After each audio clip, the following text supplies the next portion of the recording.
The Little Match Girl. Most terribly cold it was. It snowed and was nearly quite dark, and evening, the last evening of the year. In this cold and darkness there went along the street a poor little girl, bareheaded and with naked feet. When she left home she had slippers on, it is true, but what was the good of that? They were very large slippers, which her mother had hitherto worn, so large were they, and the poor little thing lost them as she scuffled away across the street, because of two carriages that rolled by dreadfully fast. One slipper was nowhere to be found. The other had been laid hold of by an urchin, and off he ran with it. He thought it would do capitally for a cradle when he, some day or other, should have children himself.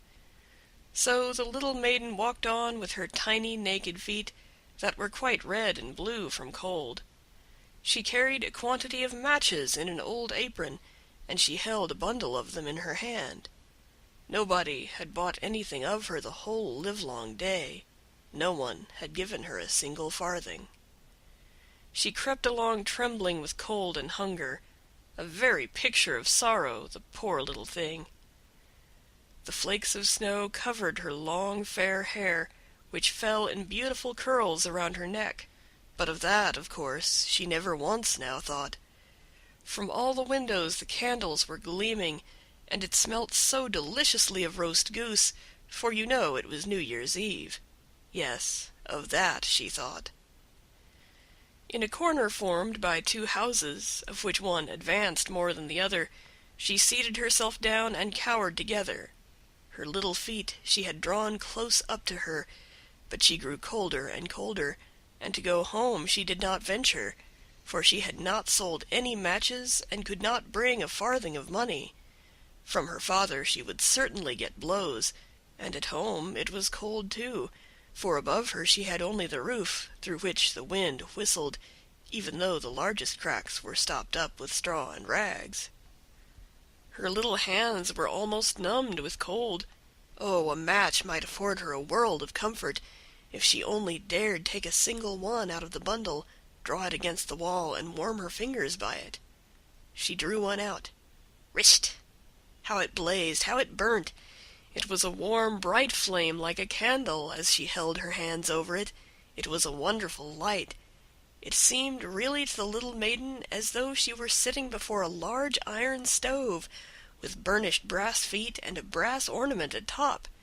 The fire burned with such blessed influence, it warmed so delightfully. The little girl had already stretched out her feet to warm them too, but the small flame went out, the stove vanished. She had only the remains of the burnt-out match in her hand. She rubbed another against the wall.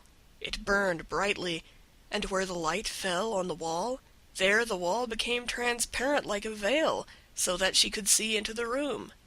On the table was spread a snow-white tablecloth.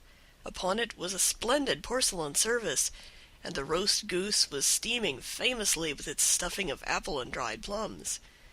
And what was still more capital to behold was, the goose hopped down from the dish, reeled about on the floor with knife and fork in its breast, till it came up to the poor little girl, when the match went out, and nothing but the thick, cold, damp wall was left behind. She lighted another match. Now there she was sitting under the most magnificent Christmas tree. It was still larger and more decorated than the one which she had seen through the glass door in the rich merchant's house. Thousands of lights were burning on the green branches, and gaily colored pictures, such as she had seen in the shop windows, looked down upon her. The little maiden stretched out her hands toward them when the match went out. The lights of the Christmas tree rose higher and higher. She saw them now as stars in heaven. One fell down and formed a long trail of fire. "Someone is just dead," said the little girl, for her old grandmother, the only person who had loved her and who was now no more, had told her that when a star falls, a soul ascends to God. She drew another match against the wall. It was again light, and in the luster there stood the old grandmother, so bright and radiant, so mild, and with such an expression of love. "Grandmother," cried the little one, "Oh, take me with you! You go away when the match burns out. You vanish like the warm stove, like the delicious roast goose, and like the magnificent Christmas tree." And she rubbed the whole bundle of matches quickly against the wall, for she wanted to be quite sure of keeping her grandmother near her. And the matches gave such a brilliant light that it was brighter than at noonday. Never formerly had the grandmother been so beautiful and so tall. She took the little maiden on her arm, and both flew in brightness and joy so high, so very high, and then above was neither cold nor hunger nor anxiety. They were with God. But in the corner, at the cold hour of dawn, sat the poor girl, with rosy cheeks and with a smiling mouth, leaning against the wall, frozen to death on the last evening of the old year. Stiff and stark sat the child there with her matches, of which one bundle had been burnt. She wanted to warm herself, people said. No one had the slightest suspicion of what beautiful things she had seen.